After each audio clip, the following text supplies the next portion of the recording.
咱们走啊！行行好，行行好啊！没有。行行好，给点吧。拿着，谢谢。来，吃吧。行行好，行好。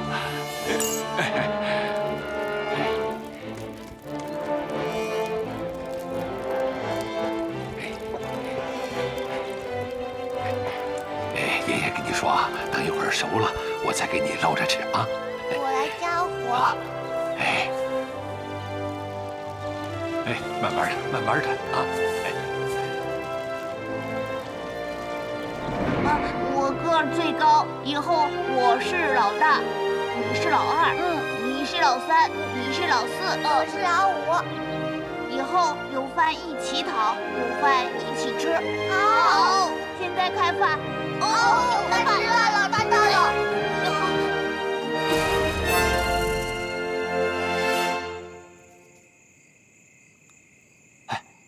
还真不知道，你们这臭要饭的，生活那么惬意啊！我原来以为啊，你们这要饭的就属于要不到钱就要了命的那种呢。当然了，也有要不到钱的。一到秋末，街上人少，所以呢，那个时候钱自然要的就少。哦，对了，还有跟我爷爷抢地盘的呢。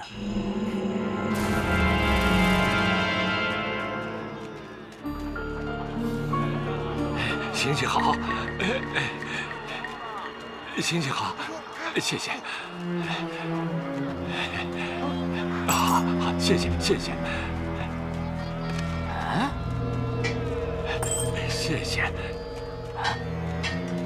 走。耶！滚！快点！滚！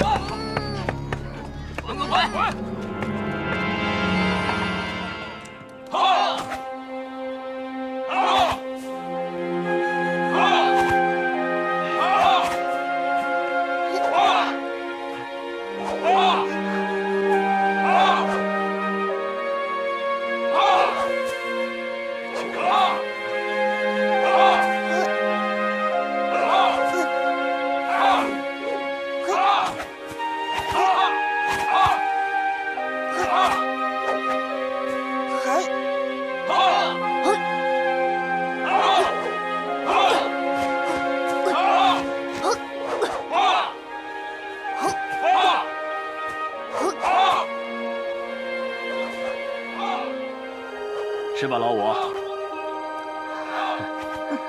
你练武这么多年，为了什么呀？不知道。你们呢？你们为什么练武啊？为了打倭寇啊！倭寇侵我大明江山，杀我大明百姓，我们要保家卫国呀！要不然你跟我们一起干吧。不好。你武艺那么高强，倘若参军，以后定有出头之日啊！你们三餐定点，作息规律，叫我去当兵，简直是要我的命！不好。还是劝不动你啊，慢慢吃吧。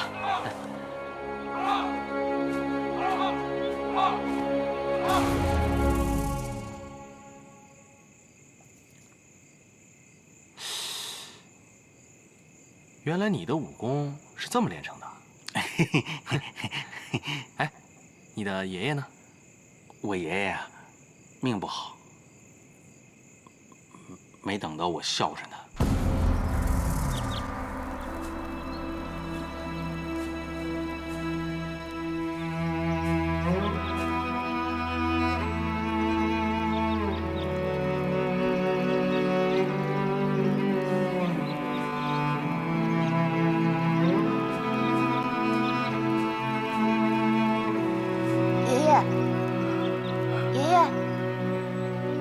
爷爷，喝水吧。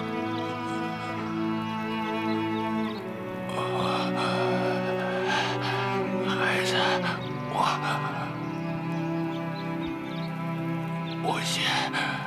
走一步了，地底下好玩的也多，我在下面等你。爷爷，爷爷，你不要走啊！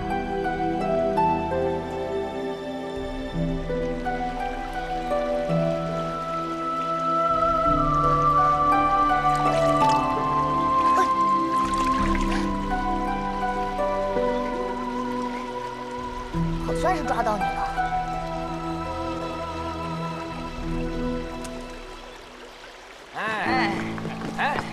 鱼啊，有鱼？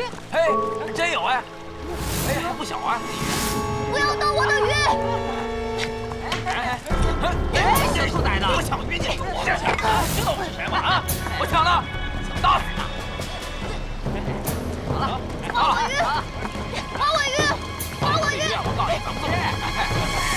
还我鱼！小兔崽子！哎，我去！兔崽子，跟我抢鱼，给我打！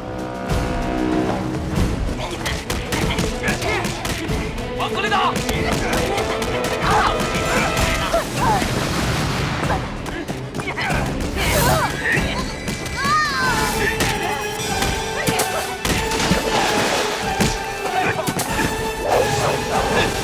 快跑啊！快点，快点！不是他！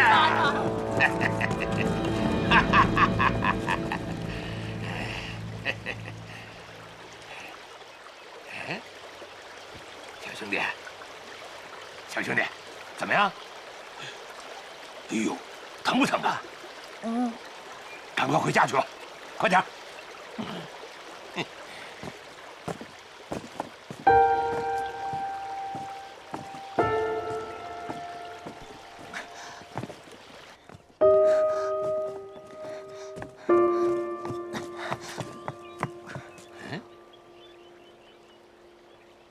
跟着我干什么呀？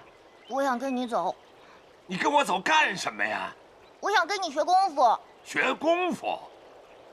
学功夫是不是找那帮人报仇啊？报仇？我有什么仇可报的？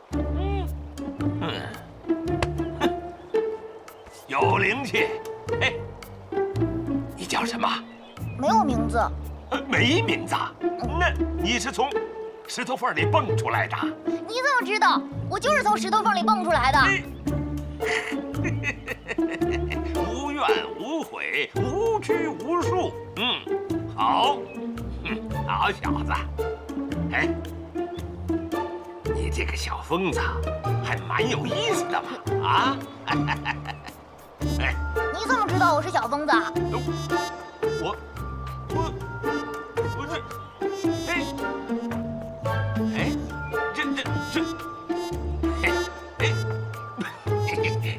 那你是老疯子？我是老疯子。我是小疯子。我是老疯子。我是小疯子。小疯子。你是老疯子。好，哎，老疯子跟小疯子一起走，走了，我高兴。老疯子跟小疯子走了。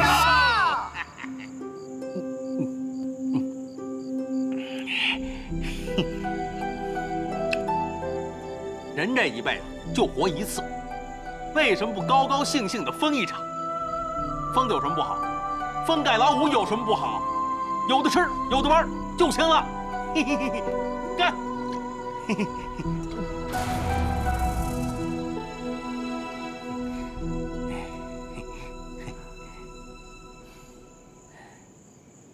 哎，你师傅呢？哎，我师傅他老人家呀，云游四海，四处玩乐，那才真叫神龙见首不见尾。不过，如果有事儿的时候，他自然会来找我的。困了，我们来个天当被，地当床，睡觉。哎呀，哎，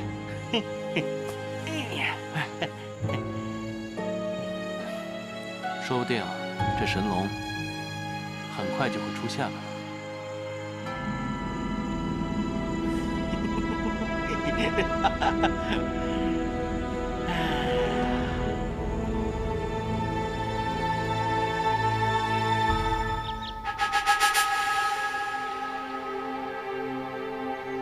幸亏孩儿坐那有暗仓的这轿子呀，否则孩儿那小命是不保啊！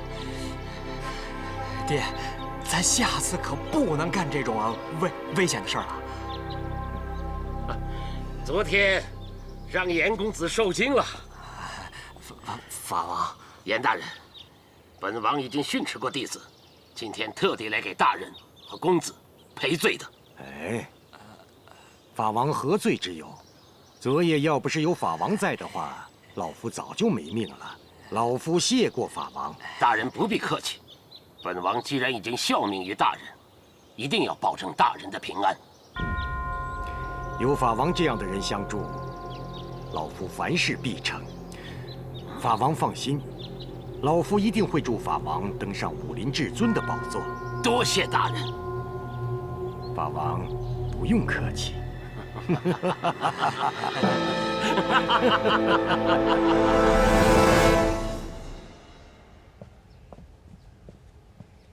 来，天宗哥，快趁热喝了。我自己来吧。哎，我自己来。小心别烫着。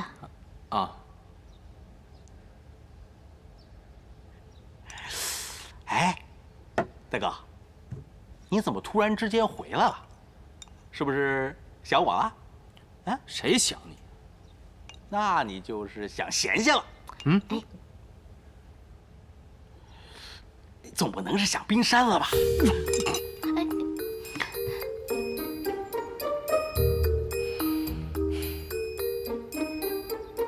我想，你，我都想。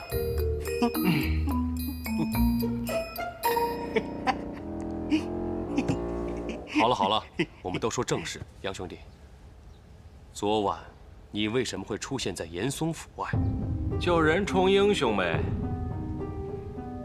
师兄，是这样，昨天晚上我在街上看到汪元正和乔炳两个人鬼鬼祟祟的，所以我就一路跟着他们，一直跟到了严府。我在府中看到了3顶大轿。哦，大哥，原来你早就知道这个严嵩会进第1顶轿子呀？我是亲眼看到严嵩进了第1顶轿子。哎，你们是怎么知道严嵩想要入宫的？天纵哥，是师兄打探到的消息。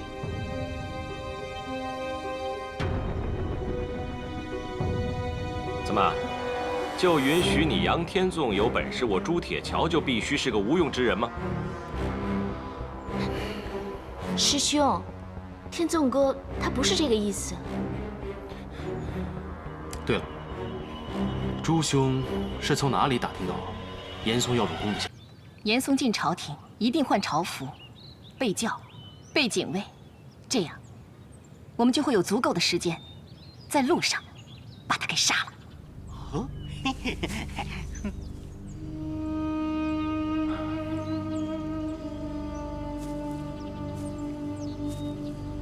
郭姑娘的办法好倒是好，但是不是太浪费时间了？要是皇上1个月不召见严嵩入宫，难道我们就要等1个月吗？况且，严贼出行戒备森严，他每次都会准备3顶一模一样的大轿，但是从不固定坐哪一顶。每次坐轿都是随机而定，就连他的儿子严世蕃也不清楚。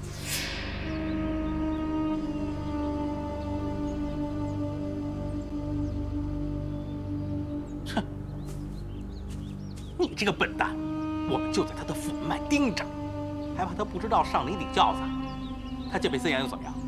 他每次不是戒备森严，难道就因为他戒备森严，我们就不杀他吗？那我问你，他要是在府内就上了轿呢？他在……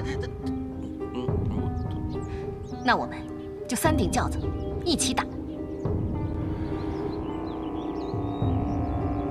师兄，你是从哪儿知道这些的？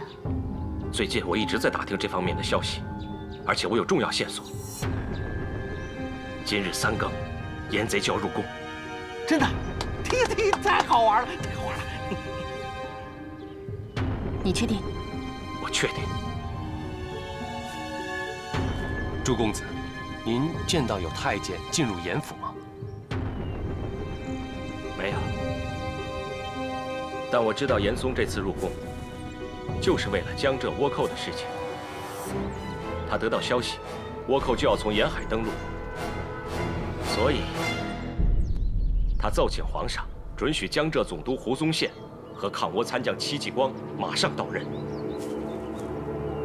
师兄，你为什么知道的这么详细？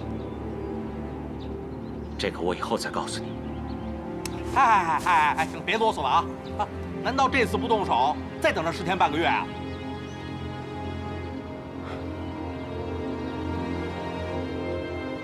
郭姑娘，你怎么看？若是严嵩真的今晚进宫，那我们就必须把握这次机会。哎呀，没错，就算消息是假的，抱一趟腿也值啊！放心吧，消息绝对可靠。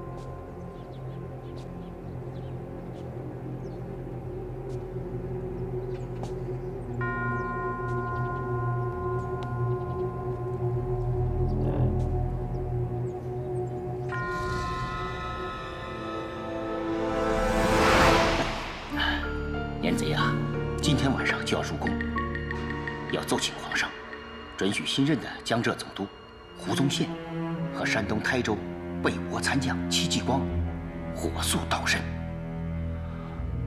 这倒是个机会。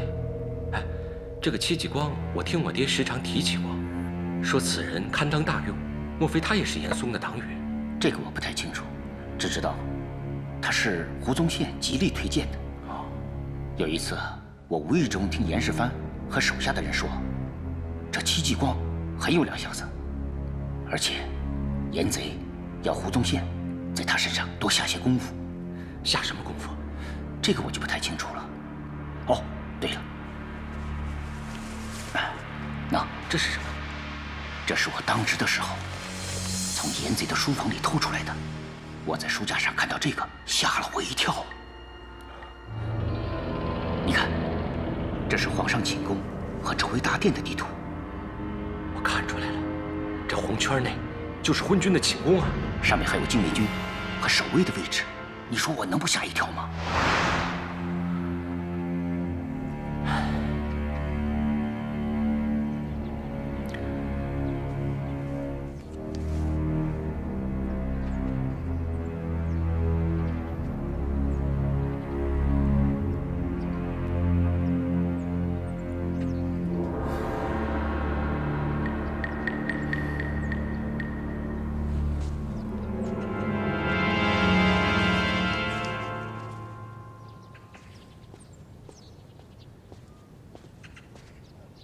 师兄，若乾，你在看什么？没什么。你找我有事啊？我就是想问你，严嵩半夜入宫的事，你到底是怎么知道的？我说了，我以后再告诉你。你最近到底是在干什么呢？总是奇奇怪怪的，你能告诉我吗？我以后会跟你解释清楚的。我现在只想让你知道，只要我愿意，我会变得很强，甚至比那个姓杨的变得更强。师兄，好了，我不想说了，我累了，先回去了。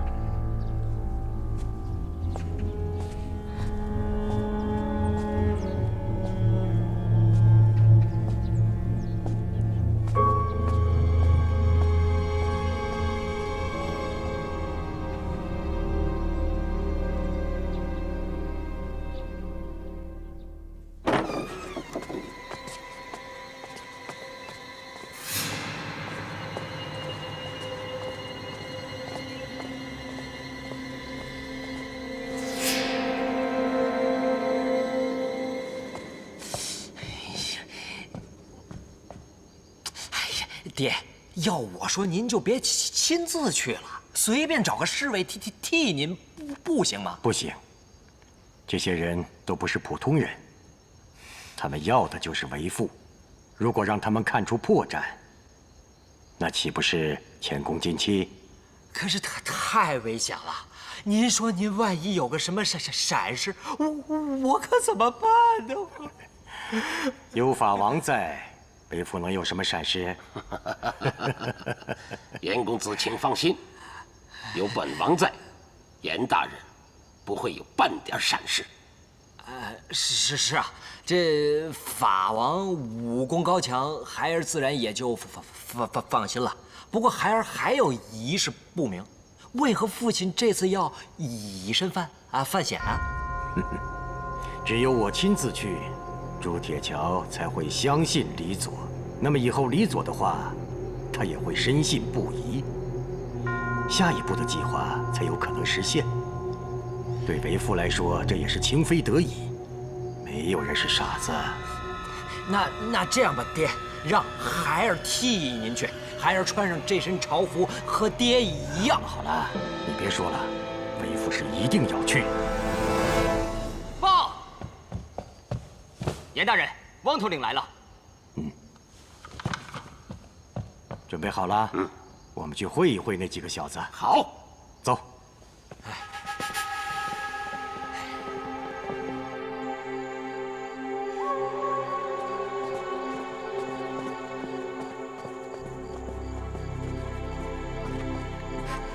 严大人，汪头领一路奔波，辛苦了。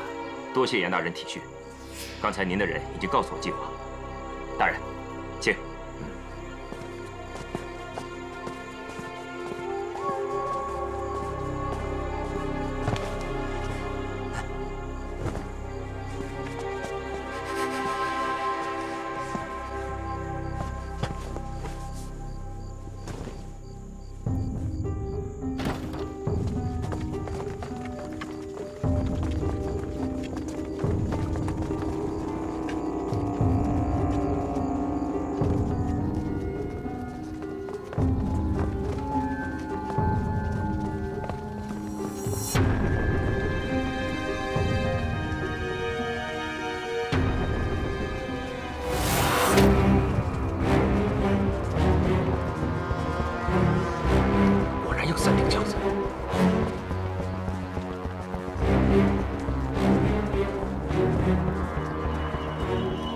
咱们得搞清楚，到底严嵩坐在哪一顶里面。他应该不会坐第一顶。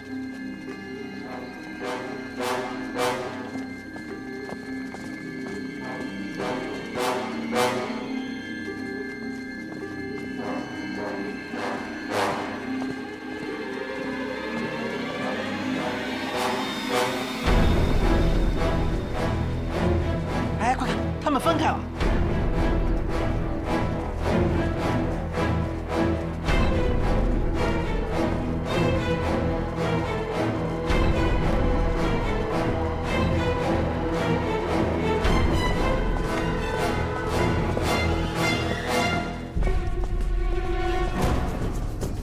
太狡猾了。他一定在第二顶里。为什么？朱公子一定是看到第二顶轿子，防备最齐全才下此推断的，但有可能这是障眼法。严嵩应该不会在这其中的任何一顶轿子中。向心师傅说的有道理。老五，你打第一顶轿子，我和向心师傅打第二顶，铁桥和若贤打第三顶。不，我打第二顶。好吧，向心师傅，你和朱铁桥来打第二顶，我打第三顶。啊，不，等，凭什么让我打第一顶啊？明明知道杨老狗根本不在第一顶轿子里吗？老五，没有时间再争了，一会儿不管得没得手，打完就撤，我们在客栈会合。走。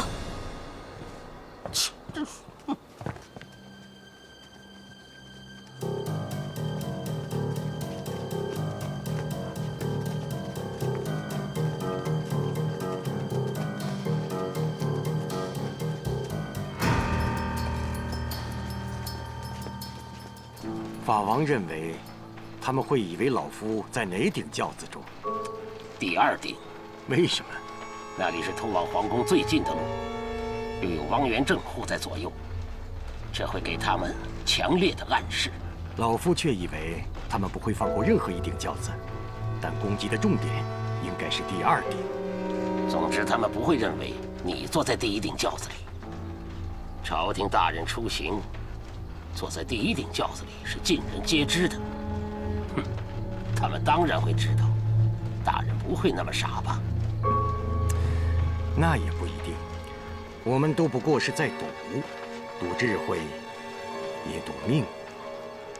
不过老夫料定，在无法判定老夫在哪顶轿子的情况下，他们必然会兵分3路。如此一来，无论他们袭击哪顶轿子，我等都不足为虑了。大人高明，若是1对1，我想他们当然不会有多少机会的。正是如此。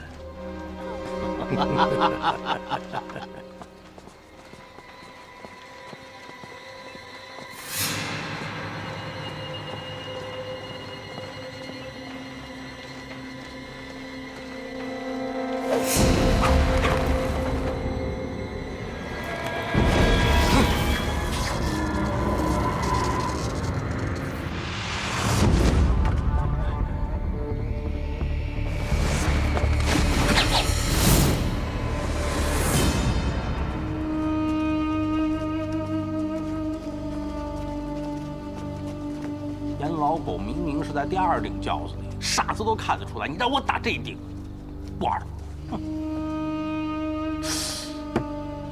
哎，不行，这不打一下，回去又得挨骂。哎呀，杀2个贼兵玩玩吧！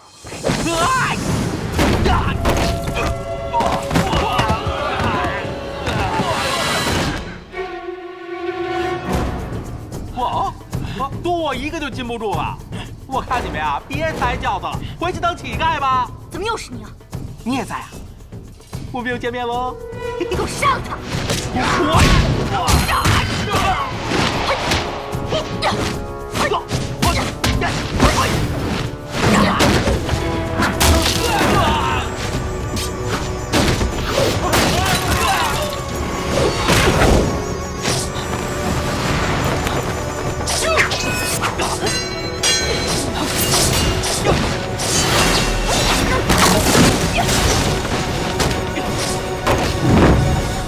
抓住他！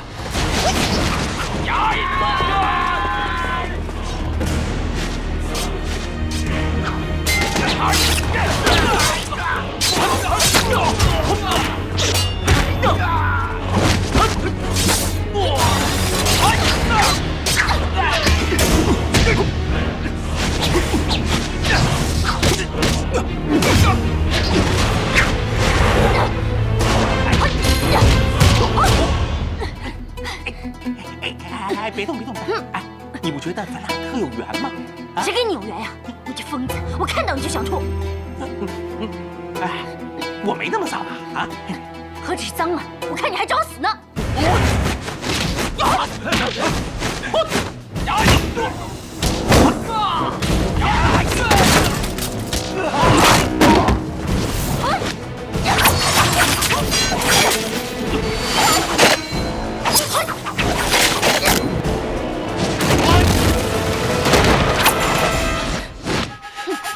哎，大人，你先躲一躲，这里很危险的。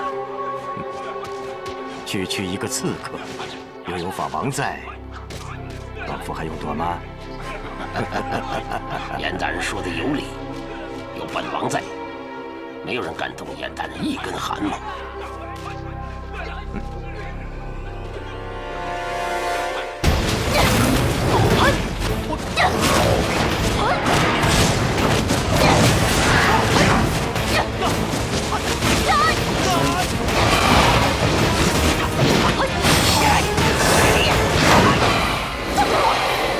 放开！你说你啊，晃来晃去的，你不晕，我都晕了。哎，我先不跟你玩了啊！放开！我看看轿子里面到底是谁。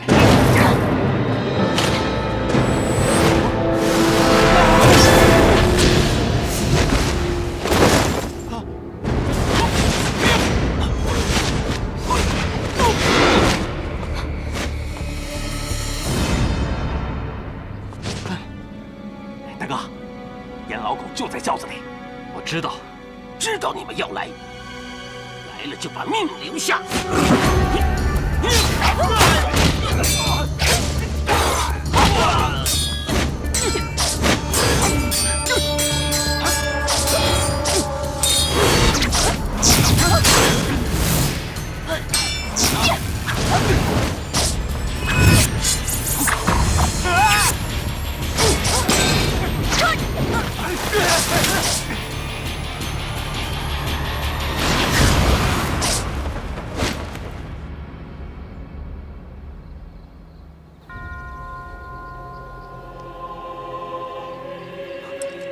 叶大人，你没事吧？一群废物！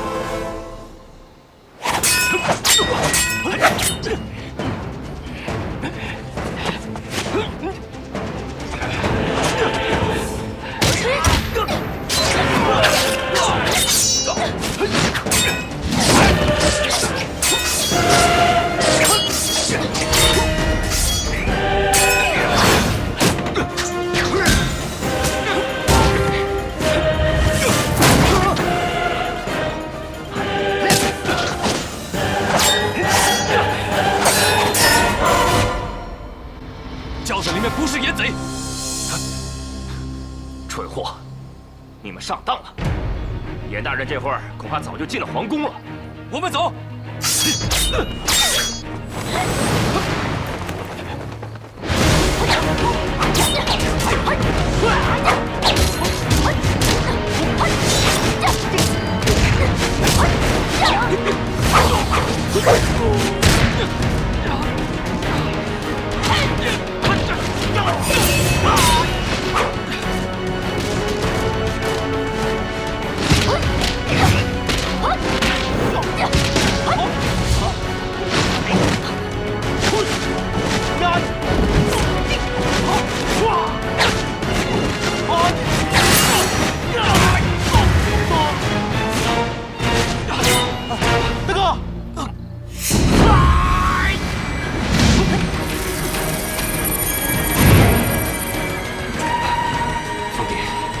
像你们这样是没有用的。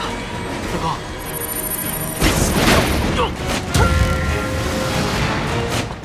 天总，我们走。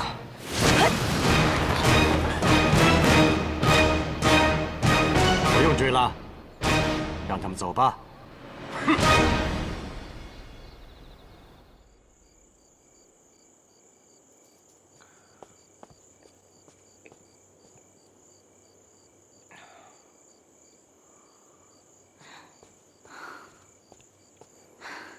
他们怎么去了这么久还不回来呢？是啊，也不知道郭姑娘和老五那边情况怎么样了。真担心他们会不会出什么事啊？放心吧，他们会没事的。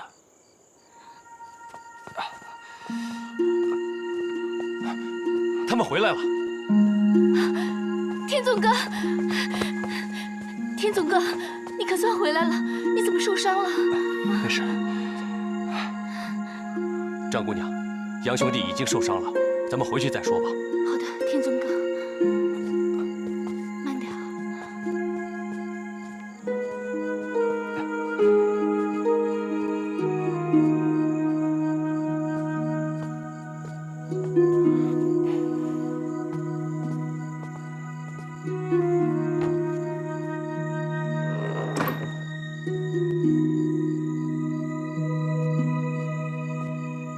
郭姑娘，走吧。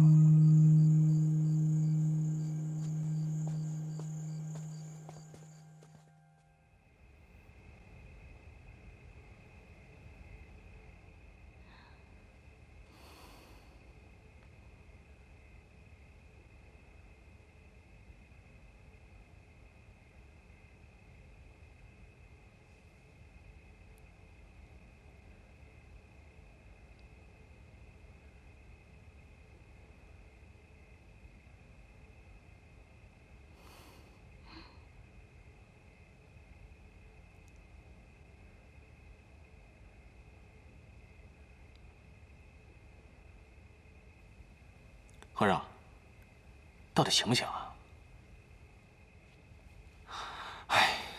向心师傅，天纵哥伤得重不重啊？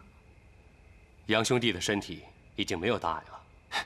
你看，我说吧，我开个方子，吃完药他再休息1天就会好的。嗯，到时候你把药方给我，我去街上抓药。嗯，兄弟，怎么了？愁眉苦脸的。都是我，害你受了伤。哎，说什么呢？大哥受这点伤能换回你一条命，值。幸亏郭姑娘来得及时，要不然连大哥你都……温梅姐，真的是很感谢你救了天纵哥。杨兄弟现在最需要的就是休息，天色也不早了，要不我们先回去？那我去抓药。好，天纵哥，有事叫我。嗯。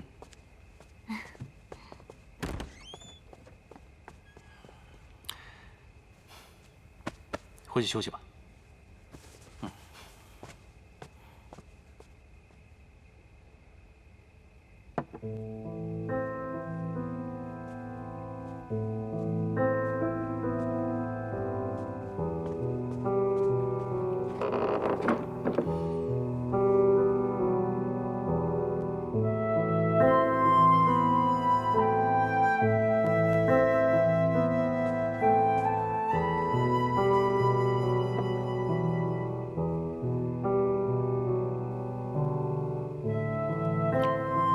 峨眉派的疗伤药，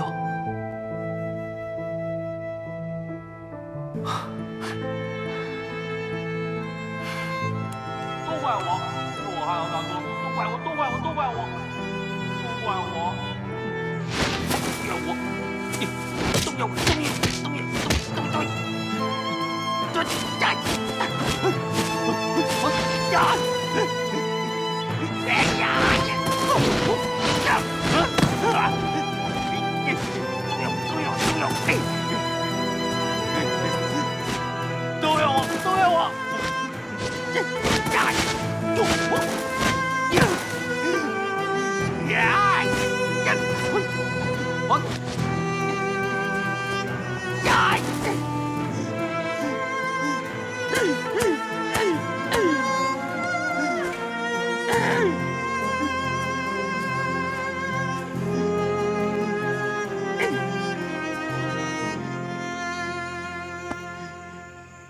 赶紧起来，兄弟。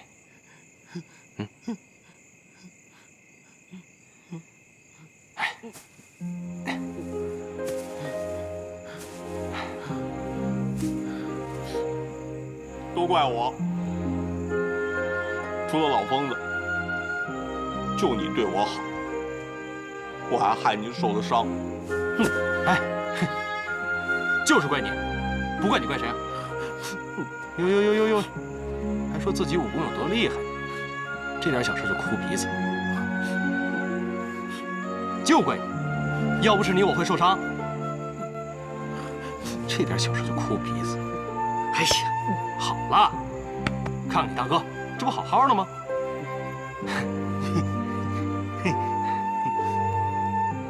哎，你说那个老疯子，他到底是谁啊？老疯子，就是我师傅。就允许你杨天纵有本事，我朱铁桥就必须是个无用之人吗？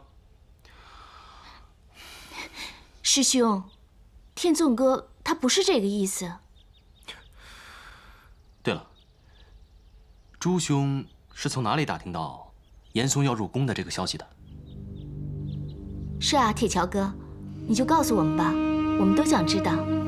好吧，既然轿子已经打完了，告诉你们也无妨。若贤，你还记得我爹有个侍卫叫李佐吗？李佐？对。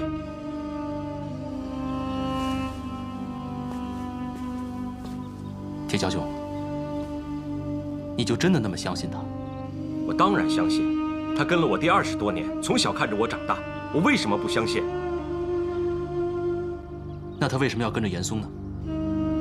他是锦衣卫，不是我们家的家丁，要服从朝廷分配，他自己能控制得了吗？既然如此，那这个李佐是什么时候离开你们家的？你到底想问什么？他对我爹有感情，想替我爹报仇，这就够了。他能帮我进严府杀严嵩，如果我愿意，他还能帮我进皇宫杀皇上。他在宫里做过，对宫里很清楚。我告诉你，这就是我下一步的计划。杨天纵，不管你参与不参与无所谓，但是你听好了，不要在这儿问东问西，指手画脚。师兄，师兄，天纵哥他只不过是想了解一下我们的情况。是啊，朱兄，我没有生气，也没有其他的意思，我只不过想知道，这个李佐为什么要帮助你们？你不觉得这件事情的确有些蹊跷吗？有什么蹊跷？你想，你想进严府的时候，他正好就把这件事情告诉你，你不觉得这件事情未免太过巧合了吗？你是不是觉得我们都是傻子，就你聪明啊？那李佐是不是真心？我分得清楚。可有些事情的确是当局者迷。我告诉你，我看得清楚。杨天纵，我爹和张伯伯刚死，你就一声不吭地走了。现在你一回来就对我指手画脚，你凭什么？你说严府戒备森严，别人进不去。现在我找人能够进去了，你居然怀疑人家，是不是就你行，别人都不行？就你办法可靠，我们都不可靠，我们都得听你的，对你马首是瞻是吧？我说你这个人怎么那么不可理喻呢？榆木脑袋！我榆木脑袋怎么了？师兄，那也比你油嘴滑舌强，不可理喻。师兄，难道你就看不出来，天纵哥是为我们着想吗？没看出来，我就看出来他是个自大狂。我看你是不是处处被我大哥给比下去了？你心里自卑吧？自卑狂！你师兄，大家能不能冷静一下？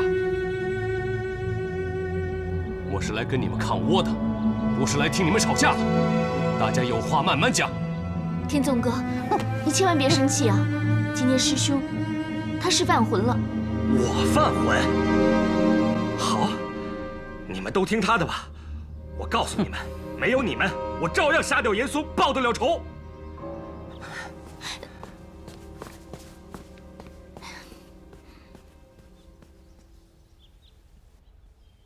朱公子说的，我认为有道理。既然你已经走了，汪元正鬼鬼祟祟，关你什么事？冰山，你怎么也向着火药桶子说话呀？我只是就事论事。你不能想来就来，想走就走。如果大家都是这样的话，我们以后还怎么杀严嵩？郭姑娘的话是有几分道理。可什么说呢你？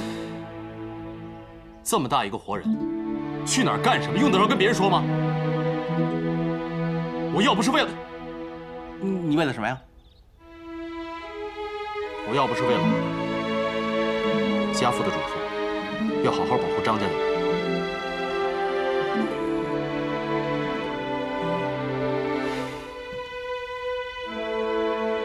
原来你回来是为了贤贤呀！既然如此，希望你以后别再不辞而别。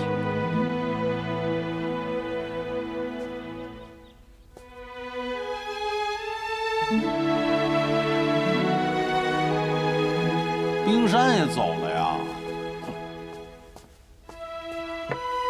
杨兄弟，你有伤在身，有时间应该多注意休息。关于李佐这件事，我想你是多虑了。如果他真的那么不可靠的话，他又何必说出严嵩的下落呢？我也希望自己是想多了。好了，今天也说了这么多了，你也该休息了。老五，张姑娘，咱们该走了，你自己保重。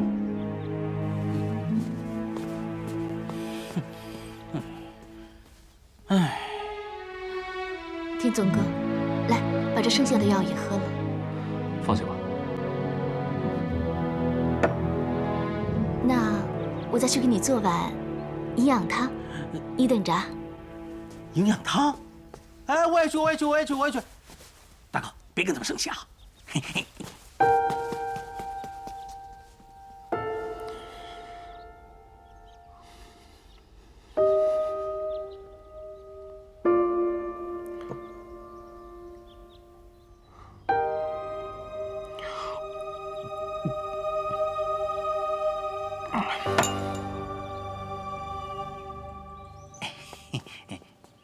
行，让我喝一口啊！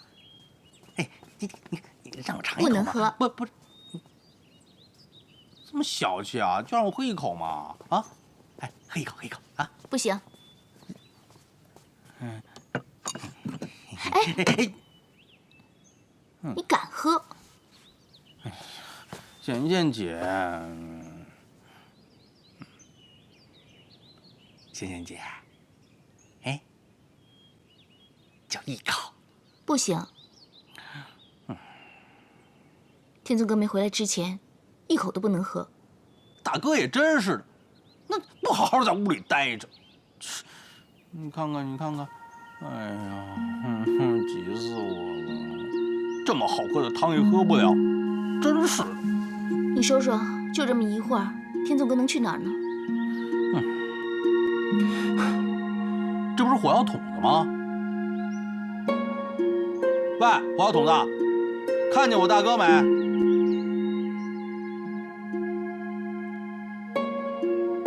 喂，我跟你说话呢。这火药桶子不是自己爆炸了，把耳朵震聋了。若仙，我告诉你，迟早有一天你会明白，你今天所做的这一切都不值得。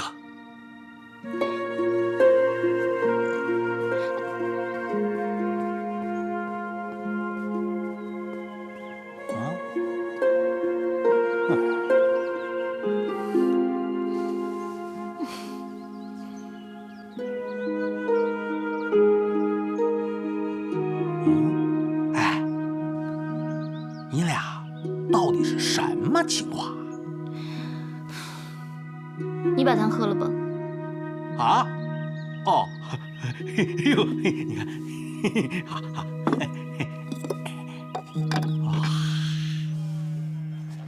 客官，您里面请。来，客官，一顿菜好了。哎，这边请。哎。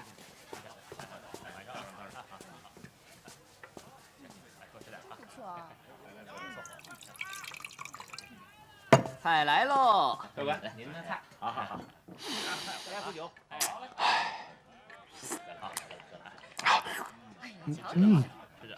多吃点。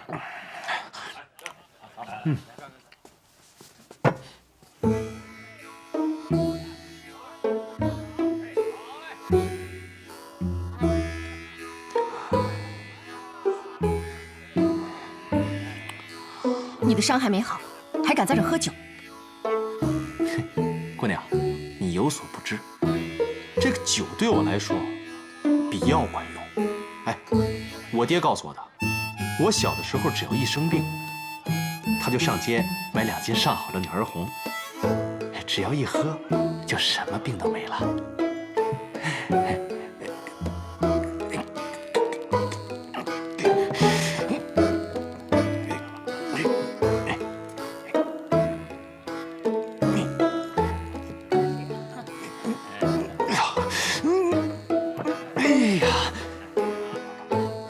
你看，现在有好肉有好菜，这是不是不喝点酒有点太可惜了呢？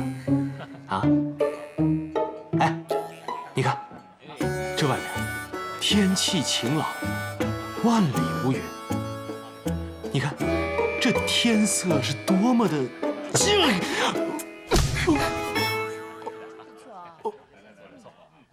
姑娘，想喝酒是吗？啊。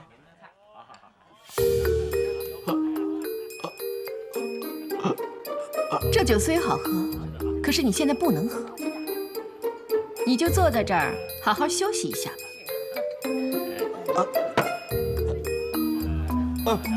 回来，你别走啊！哎，你先帮我把穴道解开再走啊！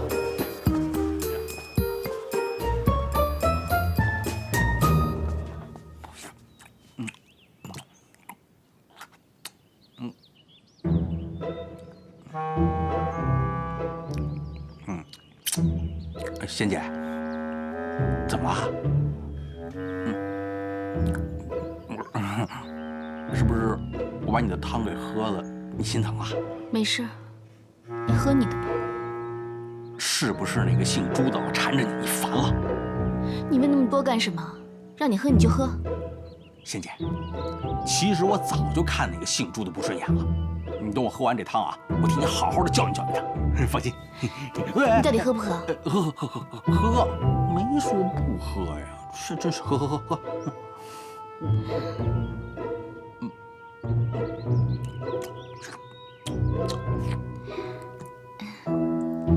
凤弟，你有没有喜欢过一个人啊？有，快说说。我喜欢过很多人呢。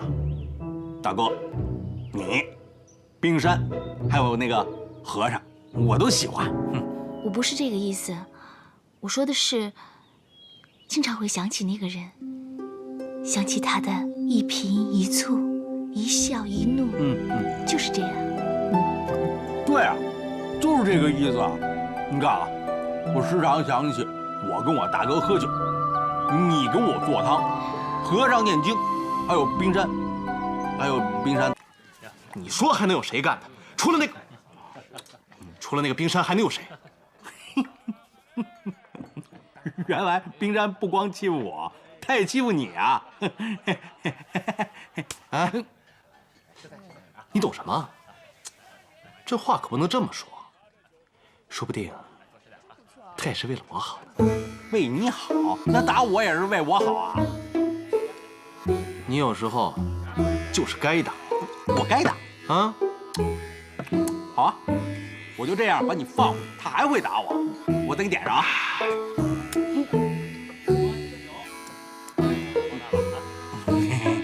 我给你倒酒啊！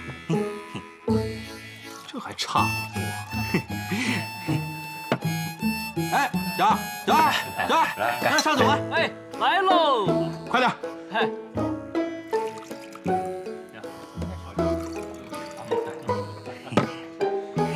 来，大哥，来！哎，对了，这一会儿回去啊，你可不能告诉冰山我跟你喝酒啊，他是让我来扛你的，不是让我来陪你喝酒的。他要是知道，他打死我！就这么定了。啊，来。不醉不归啊！来，喝。好酒，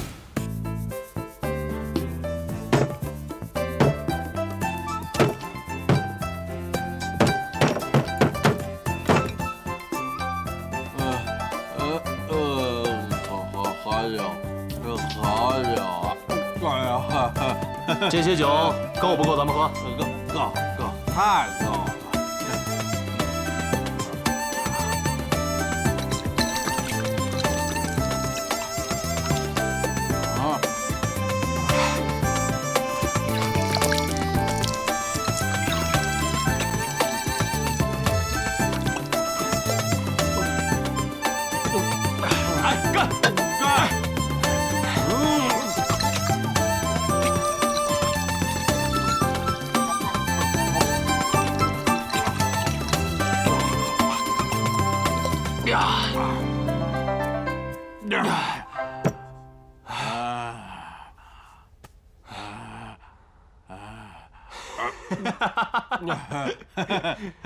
继续。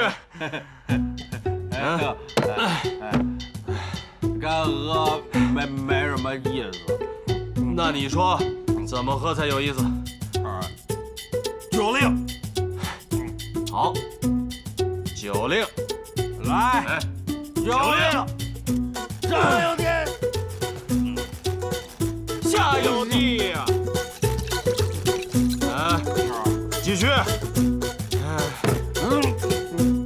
我说啊，我喝啊。不行，你已经喝了这么多了，那酒都让你喝了，这得我喝。抢我酒是吧？我自己喝。抢我的我喝。不给。给我。不给。给我。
我记得是你打碎的。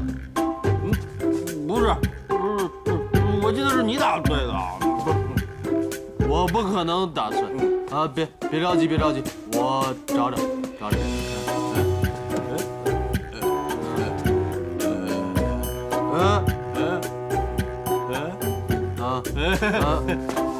在这儿呢。我找着了。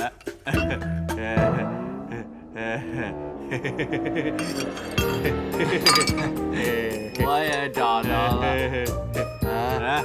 喝不打不相识。快干了啊！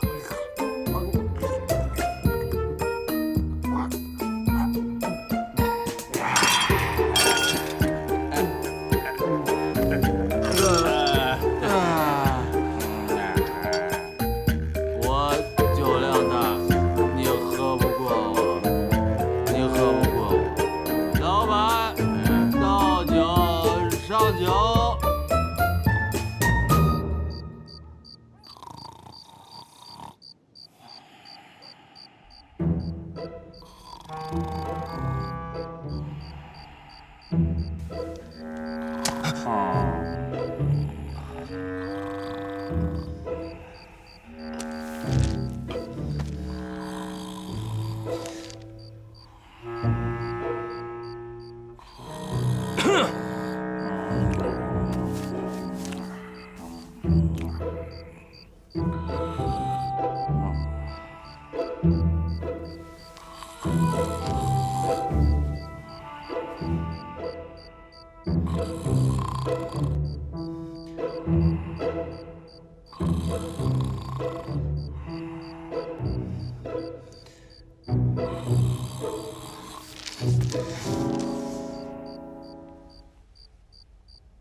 一个人在想什么？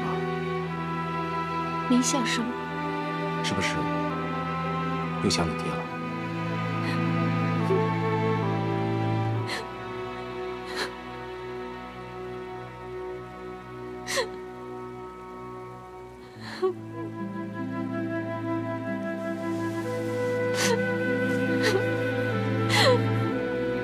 都怪我，我爹嘱咐我，要好好的保护2位大人，我没做到，对不起。不关你事，你们已经尽力了，都是我不好。当爹跟我说那些话的时候，我就应该知道他会做傻事。我怎么那么笨？我怎么那么笨？若雪，若雪，若雪！我们把2位大人从法场里面救出来，可谁也不会想到他们。就是怪我。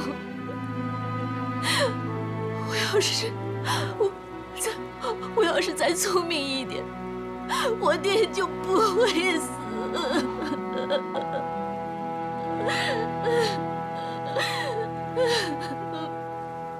若雪，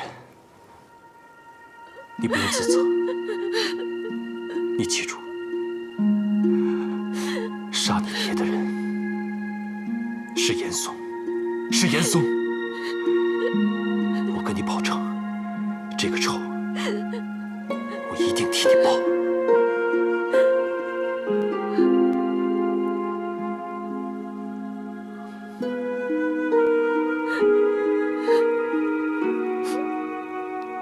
天宗哥，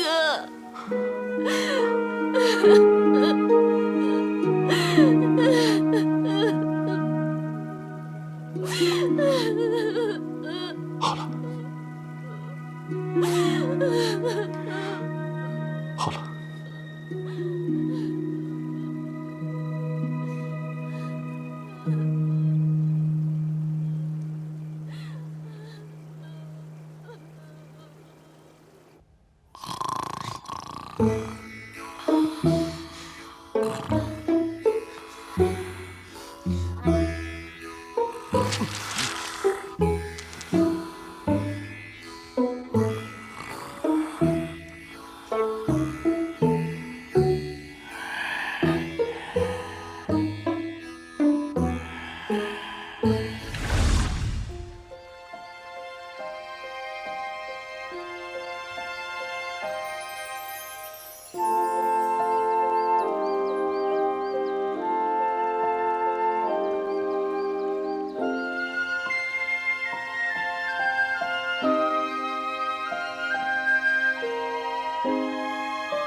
送给你的，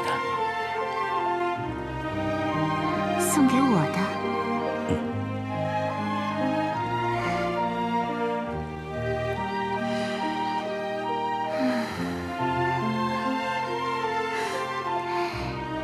这花真香。愿意和我走吗？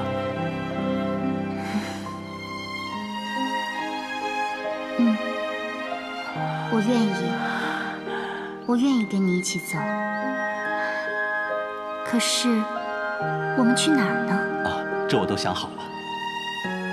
我带你去一个世外仙岛，去过神仙般的日子。世外仙岛。我们去钓鱼岛，船我都准备好了。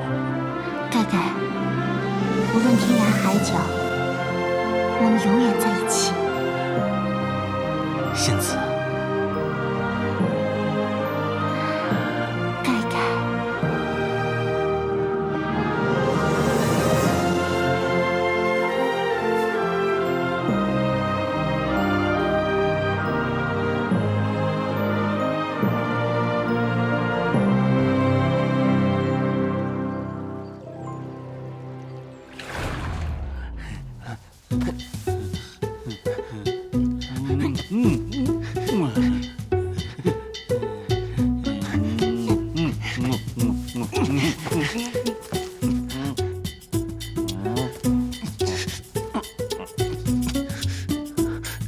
阿弥陀佛。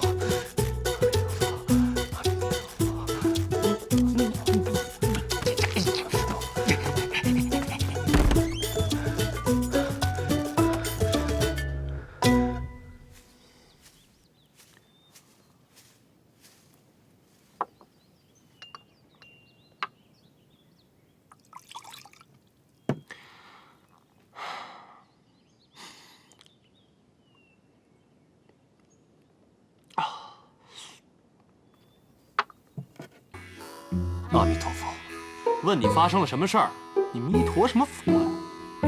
他做梦了。我还以为什么大不了的事儿，不就做个梦吗？哎，他梦见什么了？他在梦里说去钓鱼岛。有这种事儿？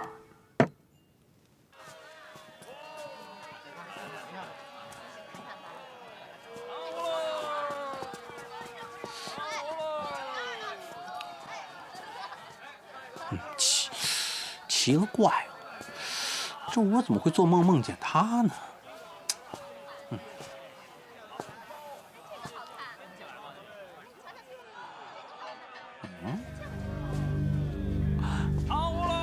少爷，走走。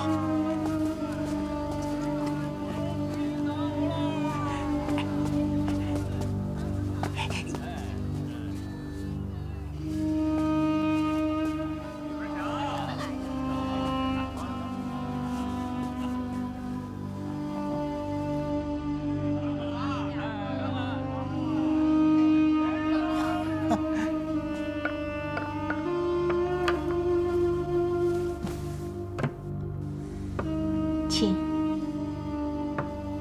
嗯，是。啊，来。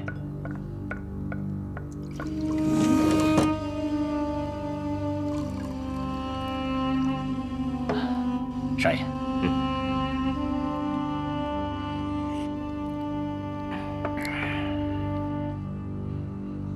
怎么样？都搞清楚了吗？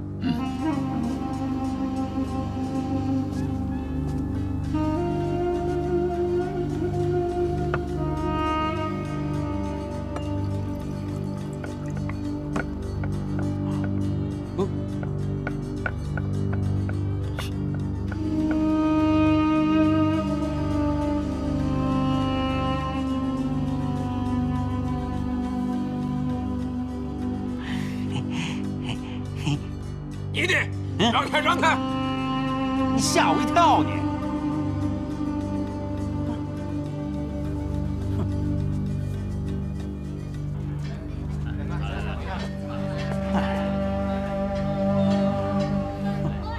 没意思。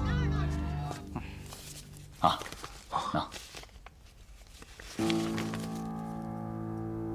这是严贼书房附近的机关图。这张是他院子的图，不过谁都不知道他住哪个院子。少爷，我看不能太着急。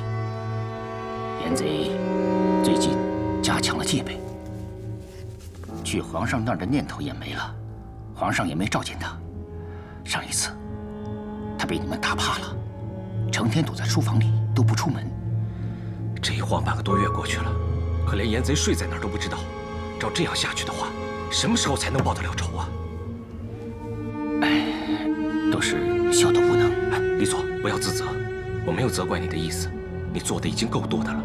少爷，李佐有个想法，不知可行不可行？说。来，少爷。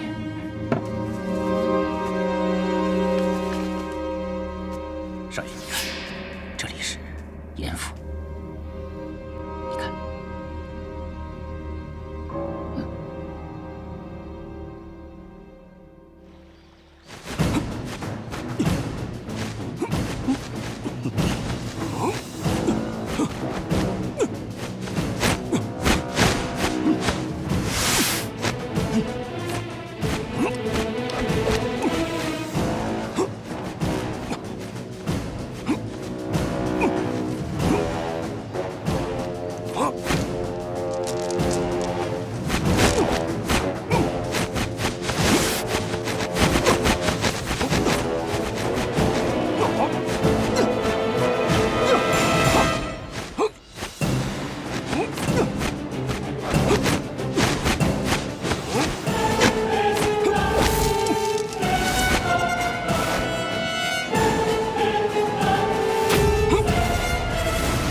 老五，啊，你看懂了吗？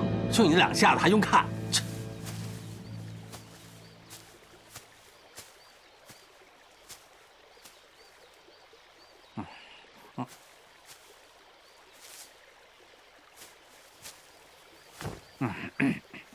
阿弥陀佛。不打。不打。我再来。我打。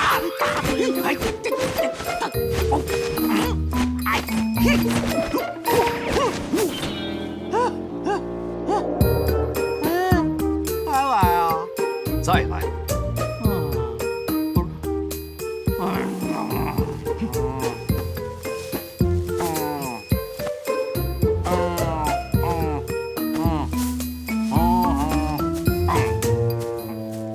哎，和尚，和尚，哎，和尚，你看你劲头这么好，昨天晚上肯定睡得不错吧？当然不错。哎，我昨天晚上没什么事儿吧？没有。没说什么话吧？你只说要去钓鱼岛。钓鱼岛？不可能，你肯定是骗我。没有。和尚，你要是骗我，我就从这树上我跳下来，我摔死。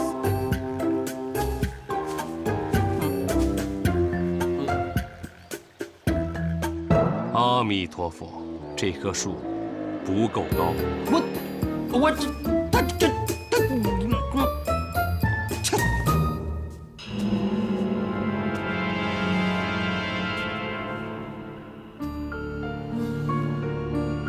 真是妙计呀！但是少爷，如果再想出来的话，那可就难了。那些侍卫未必拦得住我。况且给我爹报仇是我这辈子最大的心愿，就算粉身碎骨，我也在所不辞。小弟愿以死相拼，护少爷安全。你今夜当值吗？今夜太仓促了吧？就今夜。好，小的为少爷准备一套官服，亥时之前混入严府。那就拜托了。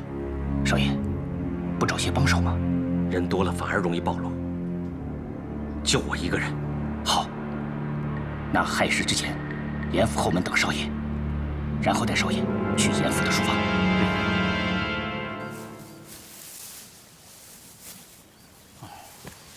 哎，和尚，和尚，我发现了一个很奇怪的事情。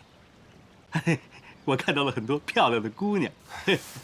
这就别了，还有更重要的事情。朱公子跟他们在一块儿。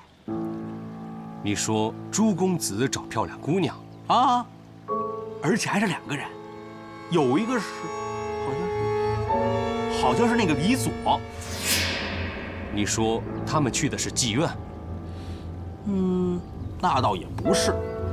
那个地方呢，闷得很，里面的人呢，穿着打扮都特别奇怪，后背还背着这么一个小包。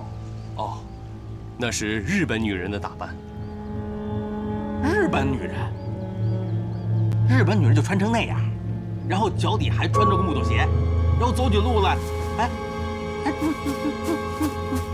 还这样。对。哎，你看到朱公子都干什么了？哦，那我就不知道了。反正他进去，我就出来了。里边呢，有人跳舞，有人喝茶，有人喝酒。对啊，还有一帮日本女人跳一种特别难看的舞蹈。哎，反正不好玩，不好玩。你说的一定是锦兰斋，在城东的一条小街中。哎，对，就是那个地方。不对呀，和尚，你怎么什么都知道？你出家以前干嘛的？是不是经常去那种地方？不。